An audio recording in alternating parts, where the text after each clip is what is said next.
I'm not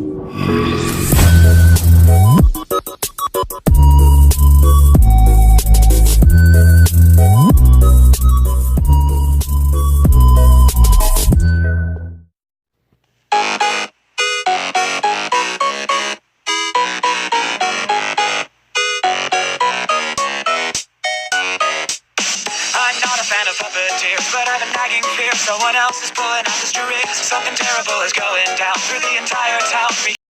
It's drum and bass. What you gonna do?